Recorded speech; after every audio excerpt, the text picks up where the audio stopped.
So the first thing that you're going to want to do is to start with a new composition. Name it anything that you'd like and with just all the normal settings. So 1920, 1080, and then put it in. Background color doesn't matter because you can just put in a solid as your new background, and I chose mine to be magenta because I thought it looked pretty. And the next thing that you're going to want to do is add in some text.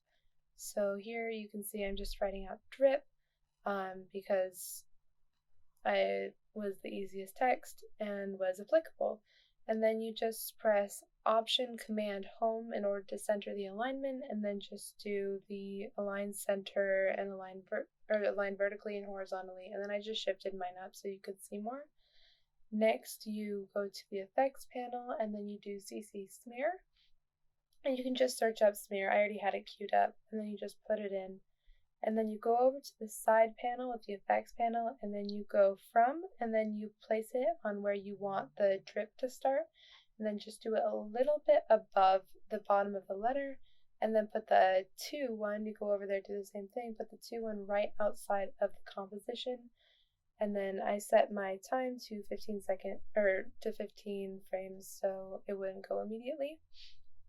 And then I keyframed my reach, and then I put it at 0 so there was no effect, and then I jumped forward 2 seconds, and then you increase your reach as much as possible until you don't see the effect applicable anymore, and so the drop has passed essentially.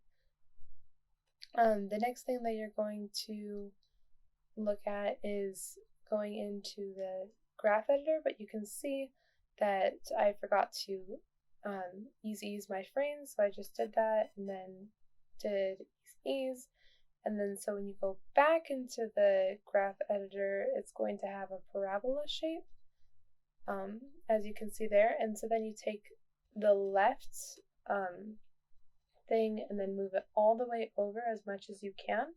And so then when you play it again, you're going to be able to see that the motion is a lot nicer. Yeah. And then, so then you can go and then you can duplicate the effect, and then you can put it onto the eye, and you can see I'm kind of speed running this. But the thing I wanted to pay attention with the eye is that I wanted to expand the radius so it's a little bit wider, and then you can just see me putting in all the rest of the drips here. Here I'm adding in audio in order to make it a little bit more fun, and so I just cut the audio so there was a single drip, and then I aligned it with the R, and then I took that and then just aligned it, and then I duplicated it for the rest of the drips. So each letter, as it does a drip, is given its own separate audio noise. And then I added in a background thing because I thought the drips sounded a little bit weird on their own.